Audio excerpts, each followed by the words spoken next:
Let me first thank the earlier panelists who have spoken so much at length in terms of the issues that are very critical in terms of how we look at the oceans and how we sort of evaluate where this entire context of cooperation towards sustenance of the ocean life becomes important. Now, having heard the speakers, I want to first of all start off with a very sincere thanks to Commander Arnab Das as well as to Ambassador Anup Mudgal for asking me to join. In his introductory remarks, Ambassador Mudgal made a statement that he and I, as Nishta has read out, we work on very different areas, particularly because I come as an area specialist on Southeast Asian studies and the larger context of how the Indo-Pacific as a mega region has today evolved and how the regional architecture is sort of shaping itself. Ambassador Das also in his presentation, I'm going to take three very important points that were made. Ambassador Das in his presentation, Commander Das in his presentation made the statement that liberal arts specialists have to come in at some point, and I think I may be able to sort of fill in the gap as a liberal arts expert and come in here. And I think the entire very important statement that Dr. Islam made towards the end of his presentation, while he quoted Alfred Mahan saying that whoever controls the Indian Ocean controls Asia, sort of will set the stage for my own presentation today, because I think what we have heard so far in all the presentations has been an excellent understanding of the non-traditional security aspects that are critical to the region and how these NTS issues are driving the entire path forward. Now, for me, as a Southeast Asian studies person or somebody who looks at international relations and studies, what you see is an evolution of an oceanic space that has come into a deeper understanding today, particularly because nation states in this region have started looking outwards. Now, if I have to sort of understand where we have to, define a term like the Indo-Pacific, I think it's very important for us to understand that we have to look at what I would call our key junctures or temporal junctures that are very important in assessing this shift towards the maritime spaces itself. One of the first things I would say in terms of key junctures is that when you look at the 2007 address made by Prime Minister Shinzo Abe to the Indian Parliament, he talked about what is called the confluence of seas. Now, this confluence, what he called the confluence, and he quoted the work of Dara Shikoh to say the confluence of seas is in terms of the merging of the maritime parameters that are evolving in the Indian and the Pacific Oceans. And today we see that the expanded notion or an understanding of what is termed as an Indo-Pacific is actually a reality. 10 years ago, the Indo-Pacific was still getting defined. Today, more and more states have come out with an Indo-Pacific identity, and there is a greater emphasis on why this identity has emerged. So, for me, the first of the critical junctures is this United States is tilting towards the east, towards what it calls the pivot to Asia, towards what it calls redefining what it was a notional absence of the US from the Asian region.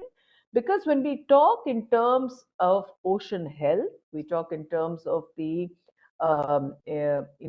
biodiversity, we talk in terms of the challenges in maintaining the ocean health. These parameters of the ocean's health are not maintained by the ocean itself, but are maintained by states. And this is where I want to draw a very critical juncture, because it is the states that drive the ocean health. And as a result of it, states have to act in a method that the ocean health is protected. So it is easy for us to say these are the areas, but then how do we therefore address what is the larger context of, say, global governance in terms of how you maintain the ocean health? And that's where I think a critical impact has to be understood. Now, if I take two critical junctures, like I said, the 2010 US, the pivot to Asia in 2011-12, And then later, of course, how the COVID pandemic has also pushed everybody back into an understanding of the parameters that have to be addressed in the larger context of structural changes globally and where we are heading itself. So there is, I would say, significant temporal gestures already exist. Now, it's very important to understand how regional architecture evolves, how does it stay, because I will speak to you in terms of what I call what has been explained as the major shifts that have occurred in the context of an understanding of an Indo-Pacific. Now, if we talk in terms of how 25 years ago or 30 years ago we talked about strategic shifts that were taking place, even then we looked at, for example, structural change would be the rise of China, and we looked at it more in terms of what China could contribute, in terms of its economic weight, what was the kind of influence that China would have on matters of global affairs, and how would it therefore shape what we call the strategic environment around us. Today, there is a massive change that we see in the regional environment. There is greater intensity. There is particularly intense strategic transition that is taking place. And there is also, I think, added to the change that is taking place, a profound sense of misgiving in terms of our security architecture itself. So, at the core of the regional security architecture, when we talk in terms of not one country, but multiple countries that are beginning to shape their approach to the maritime spaces, I think there is also because one country has challenged the addition that, the context of the maritime space itself. And it's interesting that in all the presentations that I've heard so far since the morning, I have not heard the mention of the United Nations Convention on the Law of the Seas. And it is interesting because it is the safeguarding of the UNCLOS as a global governance architecture that needs to be, sort of emphasized from my perspective or understanding. Now, what you see here is also the emergence of this regional architecture has got multiple kinds of layers. There are multiple layers in this architecture. So I'll first talk about that. Then I will go into what I call the distinct shifts that are taking place, or what is called the rescaling by several scholars. And then I will look at who are the major players and what are the security dilemmas that we are facing in terms of the Indian Ocean per se. So when you talk in terms of the mosaic of players that are there, you see multiple kinds of intergovernmental mechanisms that exist. You see, like for example, this discussion we are having is a bilateral one in terms of the India-Japan joint approach to how to manage the global maritime spaces. Now, similarly, you have at a political level, you also have bilateral kind of mechanisms, and we've seen these kind of mechanisms that India has with a plethora of states. We've seen the India-United States 2+2 dialogue. We see the India-Japan 2+2. We've even seen the India-Australia 2+2 dialogue. So if you take all these three countries, they have a critical interest in the oceanic space, both in the Indian Ocean as well as in the Pacific Ocean. Now, apart from this bilateral dialogue, we also have what is called the trilaterals and the quadrilateral that have emerged. And each of these has offered a kind of a layering of the regional architecture or the regional security architecture. And all these, along with collective, because Ambassador Muskal mentioned in his opening remarks that I also work on the ASEAN region. So all these are collective responses towards a multilateral kind of a focus. And what we are looking at is that there is, I would say, a kind of a unstated kind of balance of power approach that is emerging in the entire context.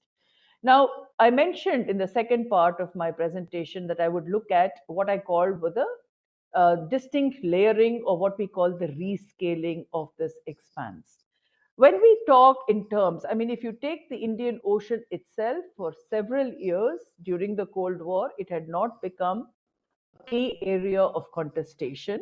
And post the Cold War, we are seeing the increase of the Indian Ocean's maritime space as a contested kind of a space. Now, when we look at this emergence of this contested space, both in the Indian and the Pacific Oceans, I think what you have to understand is that that the singularity of the maritime connection that these regions have is something extremely important for us to understand.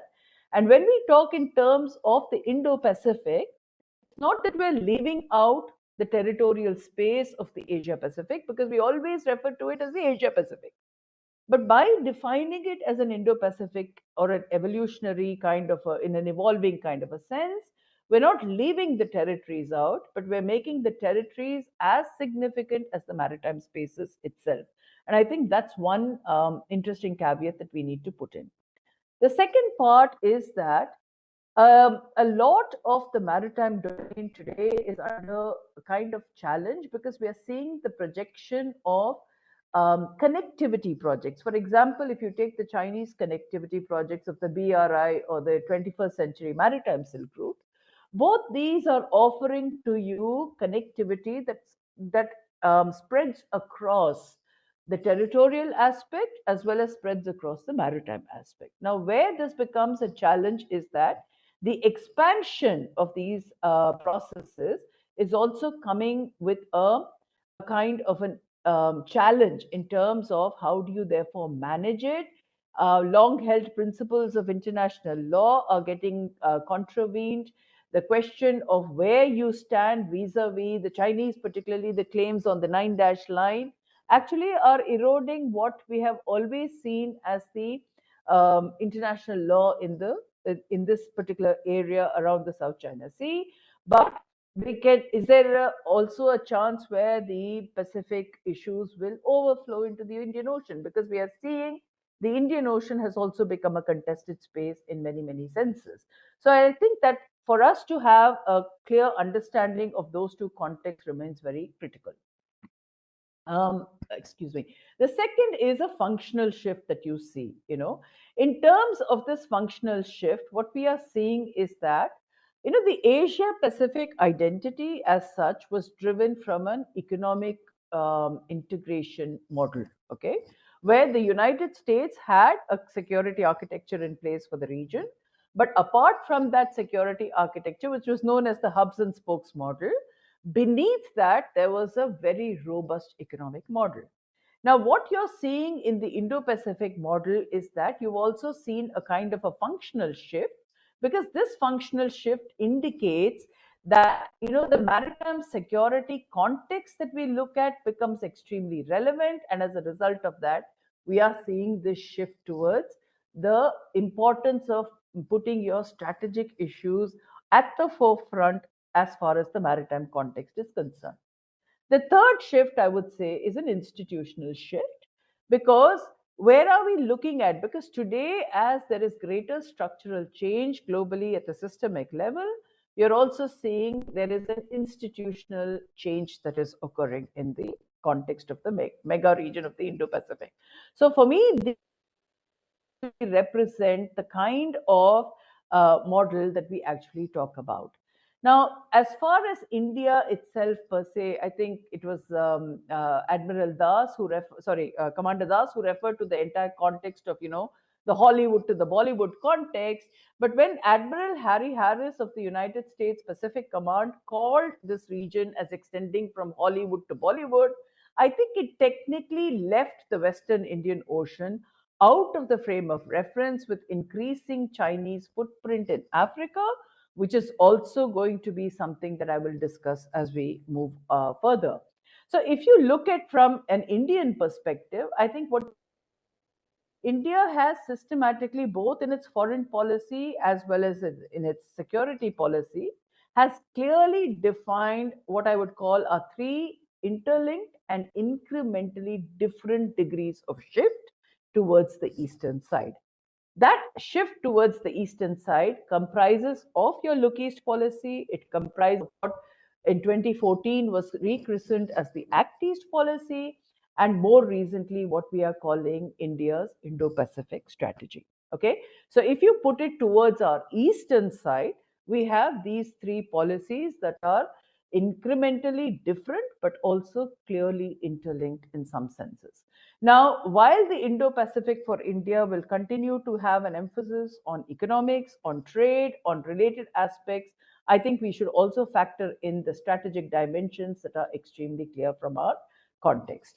Now, while the focus on the Eastern Indian Ocean is there, I think what we have to understand is how India is looking at the Western Indian Ocean also. Because, I recall the entire discussion back in the 90s, not 90s, sorry, in about a decade ago, when we talked about how India holds what is called a box seat in the theater of the Indian Ocean. Now, when we talk in terms of this box seat, I want to draw the allusion to what in a theater setup, you have a special seat that juts out in the on the balcony from where the view of the stage is the best. All right. Now, the description of India holding a box seat was actually made by an Australian scholar called Sam Bateman, who referred to this because if you look at the geographical position that India has, what you call the geopolitical or the geolocational discourse that we're talking about, India is a country that juts into the Indian Ocean to the maximum, with its territorial landmass cutting the eastern and the western Indian Oceans almost into two sides. So, this context of where we look at it, the way our trade is moving through it, and this entire notion of how do you therefore protect the sea lines of communication is one of the most important factors from an Indian perspective itself. And I think this is where the primary interest that India has is in the Indian Ocean, because the expanding footprint of other countries in the Indian Ocean is something that India has always been clearly concerned about. You look at, for example, piracy, attacks on ships in the Western Indian Ocean. Even in 2008, we've had joint anti piracy activities with China. But more recently, as you've seen China's expanding footprint all across South Asia. The very fact that the subcontinent has a Chinese expanding footprint also determines how we have to look at our oceanic space itself. Now, in the context of the architecture of the oceans itself, let me just sort of add that what we're looking at in terms of the regional architecture is that the architecture is characterized by a great deal of fragmentation. I was at a meeting recently, when somebody made the statement that what we are seeing in our region is fragmented multipolarity. Okay. Now, the lack of political unity, the question of, and this is where I think all the three papers that were presented, all the four papers presented before I spoke, have all addressed key issues in the ocean, but we have to address the fact that there is minimal synergy that is there among the major actors in the ocean. So, in that sense, if I'm sounding a bit pessimistic, my apologies for that, but I want to actually sort of open up the discussion, because ultimately, in terms of talking, in terms of advocacy, in terms of cohesiveness, in terms of cooperation, how do we initiate that, and why is it lacking becomes a key factor. And this is where I think that when we have to protect the mother of the earth, all its children have to play a role. And I think, Dr. Islam, I'm sort of taking a line from your statement that the mother has to be protected only through the actions of all children concerned. So that in that context itself, what you see is, because of this fragmented kind of an approach to the security architecture, you see a heightened sense of geopolitics. You see that stakeholders are not, addressing both challenges in traditional as well as non-traditional security. And you see that the regions that are bordering the Indian subcontinent or the South Asian region are also witnessing the rise of environmental challenges and other factors that are pushing this entire context forward.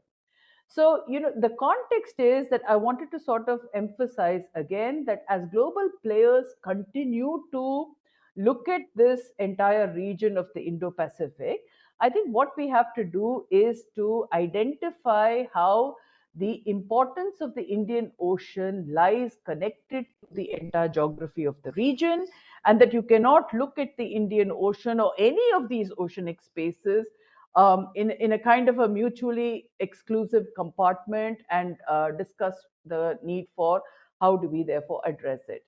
Now, in his opening remarks, Ambassador Mudgal referred to two very interesting points, what he called the tangibles and the intangibles. Okay. Now, if I have to take a card from his page out of his presentation, I think this reference to the tangible and the intangible becomes extremely important because the tangible is that the economic rise of both India and China, along with the rise of other kinds of non-traditional security threats that have been discussed by all our panelists. I think there is a need for us to understand that both economics as well as your security, whether it is NTS, non-traditional security, or traditional security, are intricately tied into each other. So as global trade increases, you see that the context of what was, I would say, what I said earlier about the Indian Ocean having been sort of not having seen a major impact during the Cold War. I think today, as you see, small states in the region are leveraging their geography, the geopolitical dynamics of major power rivalry, all these are getting projected in terms of the impact on the ocean itself. Now, in that context, I wanted to say that I want to bring in three major, I would say, a bit of a discussion on the three major kinds of countries that are involved in the oceanic areas today, particularly the Indian Ocean. First, you have what is called the resident powers of the Indian Ocean. Then you have other countries that are, well, what you call non-resident powers, but are super major powers in the region. And then you have the small island and the littoral states of the region. And I think this becomes a very interesting kind of a way in which we look at it because all these actors, we've talked about fisheries, we've talked about energy security, we've talked about environmental degradation to the region itself, what the oceans or the questions on the challenges of biodiversity and how you therefore preserve biodiversity in the ocean. We've heard these in all the presentations.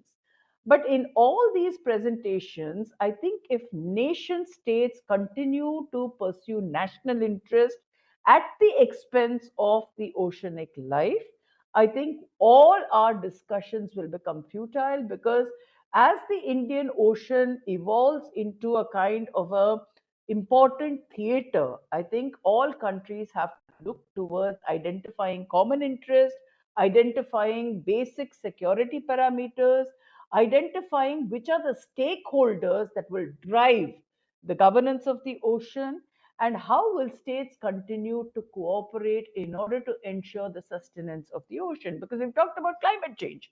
Climate change is something that is going to impact, for example, every single country in this oceanic extent in terms of particularly the littoral states of the where their entire existential crisis emerges from climate change. We cannot talk about any of these factors without putting this into the larger context of our understanding.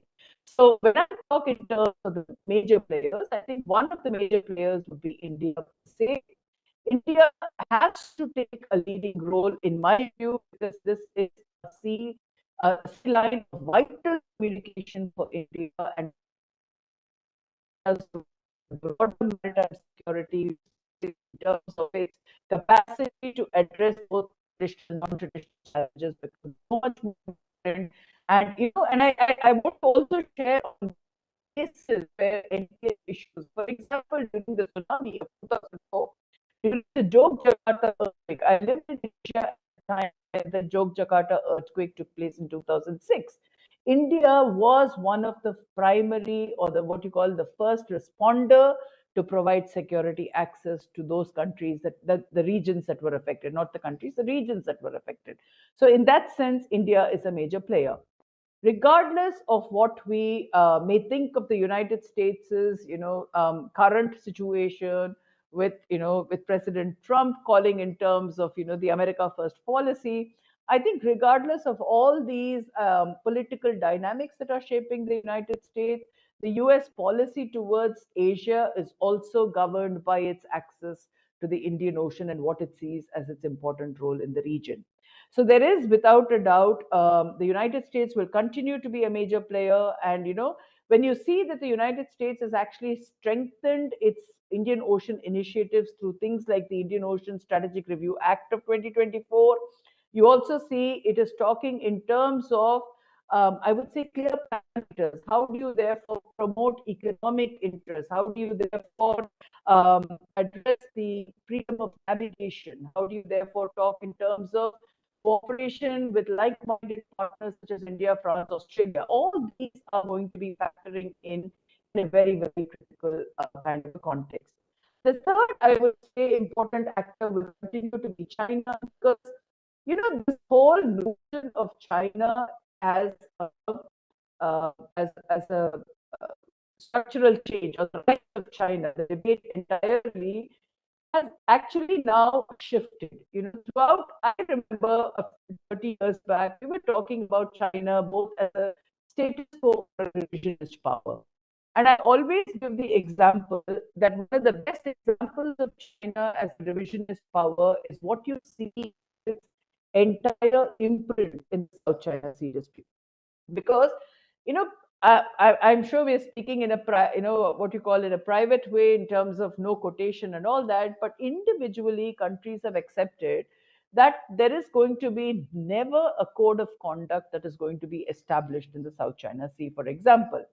And it's a very interesting thing, because all this while, when we talk in terms of its status quo or revisionism, if you see the Chinese approach to the South China Sea debate systematically over the last about, I would say, about 25 years, you see that by 1990, when the Chinese were basically 35 years actually, 1990, when the Chinese were normalizing relations with the rest of Southeast Asia, you talked in terms, they talked in terms of joint cooperation and joint exploration of resources in the South China Sea. By 2002, there was what is called a declaration on a code of conduct, which was supposed to become a binding code of conduct. By 2011, when the discussions on the UNCLOS's limits of the continental shelf started, that is when you started seeing the erosion of the South China Sea space systematically by the Chinese, and it hasn't ended.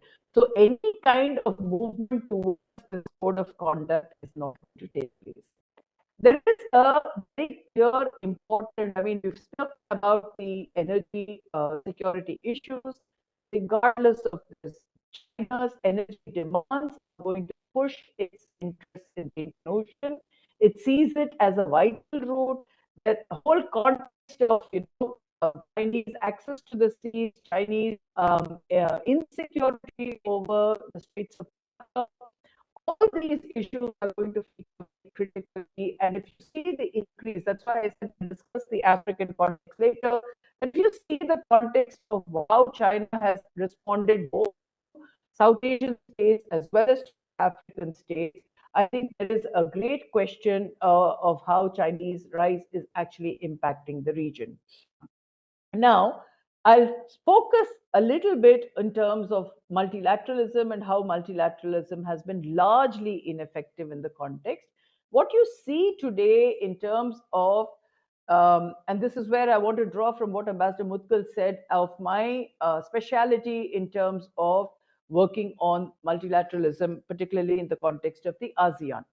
Now, regardless of the engagement that ASEAN has, or the engagement that India ASEAN has, and that impacting the Indian Ocean region, I think there has been very little effort by the ASEAN to actually move forward on this entire context of how do you address oceanic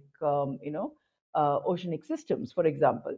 And they have not even been able to have any kind of success in pulling the Chinese into a greater multilateral focus, because that has actually got quite very, very badly eroded. And I would say that in the context of this, there is what you see a certain the loss of centrality. I mean, all of you would have heard about centrality of ASEAN. We've talked about it ad nauseum. What exactly is the centrality all about? Because other than paying lip service to centrality, nothing effective is happening on the ground. So the context is that how do you therefore evolve mechanisms that are new? That's exactly why I said the institutional rescaling has to take place, or the institutional shifts have to take place, because you cannot address it without that. Other countries which are also going to remain important are countries like Australia, which will automatically have an impact on how the oceanic systems are managed. Now, in terms of the final part of my presentation, I will look at how there are two, I would say, main sources of insecurity in the Indian Ocean. The first itself is the instability of many of the littoral states of the Indian Ocean, and I think this is something that we have to factor in. There also the question of how non-traditional security issues such as sea piracy, maritime piracy, terrorist activities. This is something that is going to remain extremely important for India in all its engagements because we mentioned, I think it was Commander Arnab Das mentioned about why post the November 2008 attack on Mumbai attacks, we had this entire context of how do you therefore address maritime domain awareness? Because any kind of maritime domain awareness that we are talking about has to factor in the kind of risks that India faces. And this is exactly where the context of MDA becomes extremely important for us. Other sources of insecurity apart from this is also, like I said, having identified the players, the question of great power rivalry and where does great power rivalry basically impact the region itself. I think I'm running out of time, so let me wrap it up quickly. I think the tensions that we've seen in terms of emerging naval powers, whether it's an Indian naval power, today the Chinese Navy operates almost as one of the foremost navies of the region. And it's, what you're seeing is Chinese Navy also offers a critical threat to how the Indian Ocean region is going to be managed. Okay. Now, apart from that, what you also see is that the kind of expanded, I would say, efforts that India has put in terms of trying to expand its naval diplomacy across the region and why it's addressing naval diplomacy as a core factor becomes very, very important for us. And I think the second aspect, which I said, which I think I already mentioned it earlier, is what is the impact of spillover issues that come from the Pacific Ocean into the Indian Ocean. Because if you look at the competition for regional leadership, both in East and Southeast Asia, this is where the China-US rivalry is coming very much to the forefront. We've just concluded, just a couple of days ago, last week, the Shangri-La dialogue was concluded. And the kind of responses that we saw sort of intensification of the US-China rivalry is what we're going to see from this kind of a sense.